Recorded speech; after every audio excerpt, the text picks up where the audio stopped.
Bullying Podcast. Let's talk about it. My name is Joanne Cox. Hi, I'm Nanette Buchanan, and we'd like to welcome you to our weekly streaming Let's Talk About It, where we talk about any conversation, any topic that comes up. Whatever comes up on our mind, we know it's on your mind. So today's topic, what we doing, Joanne? And it is called Bully Proof. Not bullet, bully proof your kids. Wow.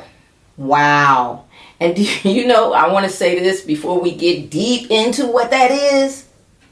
I don't even remember that many bullies when we were coming up. We didn't have the big thing that we have now where we need to bully proof our kids. Right. We didn't have those kind of problems coming up. Well, you know what? I want to say this to you, Nanette. They were probably there then, but you know what? With our personalities, we weren't in that circle, okay? We didn't have those kind of problems because once we saw the bully, everybody got surrounded the person. It was like, who? Who? You bullying somebody? You trying to take what? Exactly. So, explain to me, what exactly is the character of today's bully? Well, first of all, to define what bullying is, the bullying is a person that is trying to intimidate or even harm another person for personal gain of trying to be popular or what have you. And I can tell you this here before we get deep into it, as you said, I think we used another term for it. And now that I think about it, I think I was probably... someone tried to bully me. Now that I think about it, I was in middle school, just a short example, and I brought my own lunch. And I went to the little cafeteria window to get milk. And when I came back... Your lunch was gone. My lunch was gone. I told that story already, didn't I? No. And I know if the bully had it. Yeah. I mean, it wasn't the entire lunch, but maybe they took my sandwich. And I'm a foodie.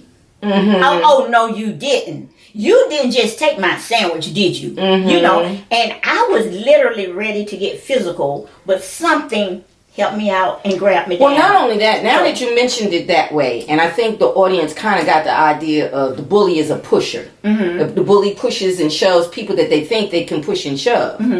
The bully proof part of it, I think, is what came up in you when you noticed that your sandwich was gone. Yes. You spoke up.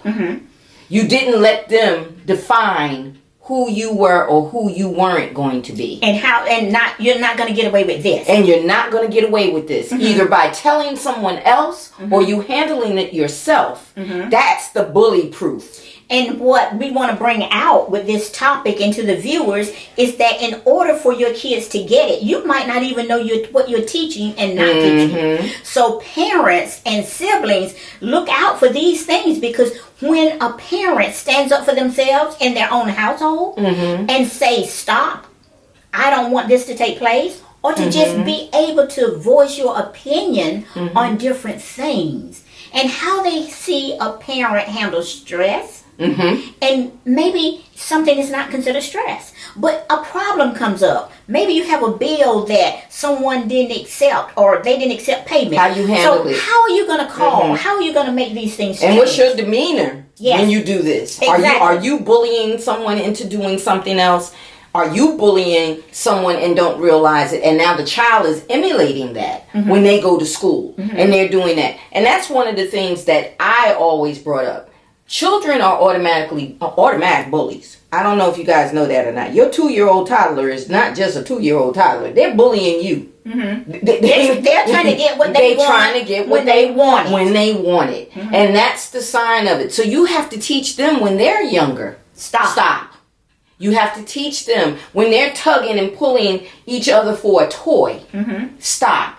So that the older one or the larger one does not bully the little one. And the little one doesn't feel intimidated by the bigger one. These are things that go on when they're at home. Exactly. So that when they go to preschool and they begin integrating with other children, other sizes, from other homes, they now have a mechanism that automatically kicks in because they've been doing it since they were toddlers. They've learned certain techniques. I'm supposed to share. I'm supposed to be nice. I'm supposed to be supportive of others that may be getting pushed around. I'm supposed to be able to do these things, but but they don't learn it if it doesn't start at home. At home. That's what we want to do. So from infants to toddlers to middle school. So now we're in this rush race of, I got to do this. I got to do this. Mom is on the phone. Dad is on the phone. You're talking to people. You're trying to get work done. And your child has a problem. Mm-hmm. And you're listening in one ear and it goes out the other one.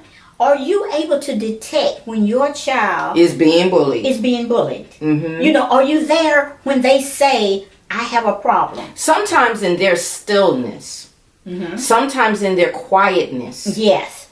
When it's too much, mm-hmm. you don't know if they're overwhelmed about school, mm-hmm. overwhelmed about the work that they're trying to do. Maybe they're trying to make a team. Maybe they're trying to make a project. Or maybe they're being bullied. Yes. So you have to get in with your child, no matter what phase or age they are. You still need to be able to recognize their disposition. Mm-hmm. Because when their disposition changes, mm-hmm. or it becomes a thing where they come immediately home from school and close their bedroom door, there's sign. There's a sign that something is not right. And mm-hmm. it may not be bullying, mm-hmm. but it's a sign that something is not right. And you don't want them to turn that around. That's right. You don't want them to turn it around and internalize it. Mm-hmm. And you don't want them to turn around and push it off on someone else where they're bullying someone else. And that happens. Because peer pressure can also cause bullying. I push Joanne mm-hmm. to push someone else mm-hmm. because she wants to be my friend. Well, if you're going to be my friend, you can't like so-and-so. And one of the things that goes under how to bulletproof is I was getting into the listening skills from mm-hmm. the parents. Because if you don't feel heard mm-hmm. and you had that attempt, so now you're going to say, there's no reason to tell my teacher. There's no reason to my tell parents anyone. didn't listen. That's right.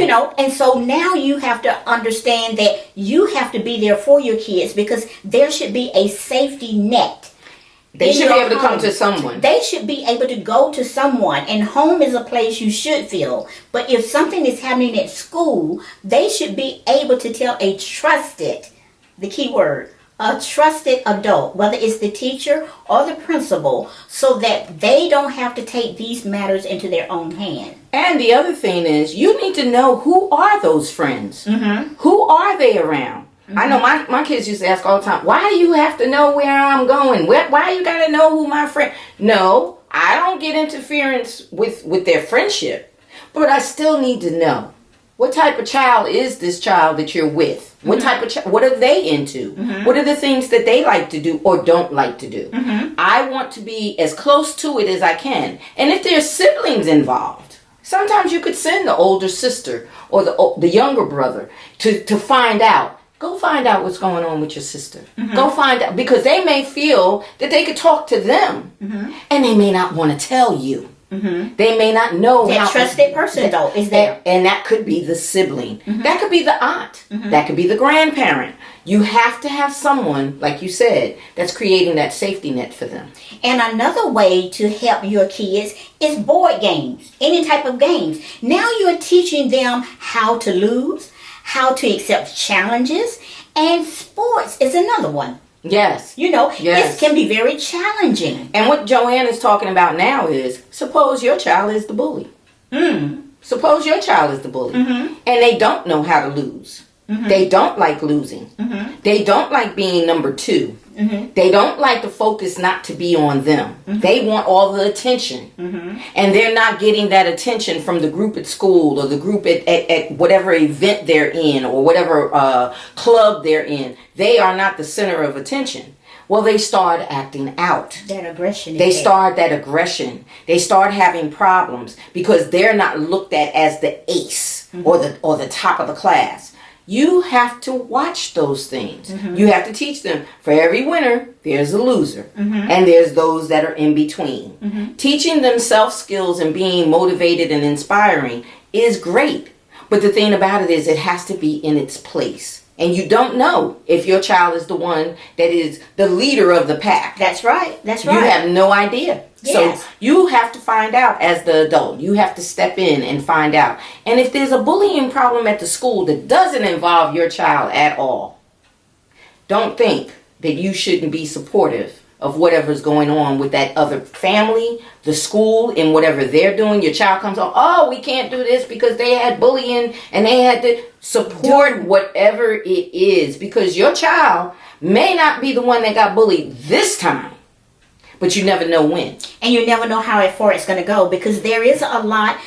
We used to hear about teenage suicide. Now they're as young as middle school suicide. Depression. Yes. And it all starts with the depression, but someone should be there to tune in to those signals. Yes. So we've already given you some things to help you to bulletproof, and that is to be a listener, to know how to do the talk with your kids, to have open communication, and above all, to give that safety net that they feel comfortable and warm with, whether it's school, home, or with other people. And to get them involved in things like church activities, games, board games, and all of this. This helps with problem solving. So I hope that you will tune into the ways of how to bully proof your child, because now you know some of the things that you need to do on that side. You know how to recognize a bully, as well as the antidote for making this thing disappear.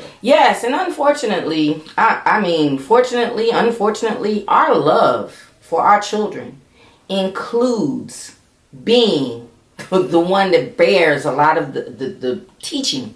A lot of the teaching. We begin teaching as toddlers.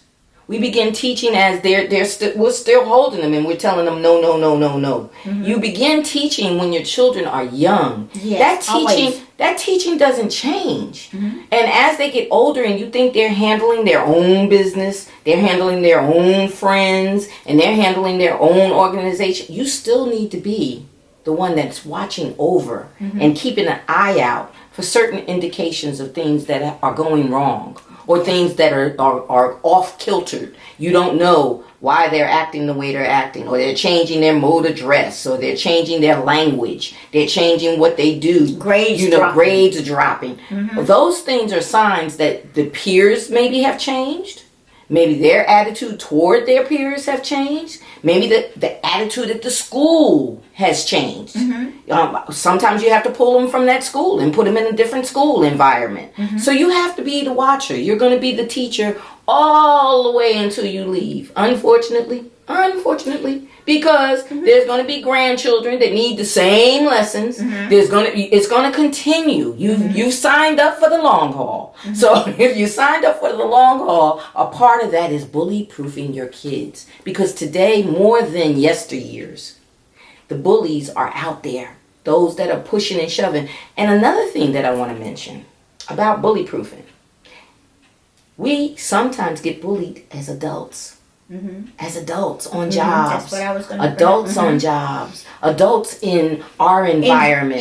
And associating with others. Exactly. So just think about it. A young bully who has not been stopped becomes an adult bully who is not stopped.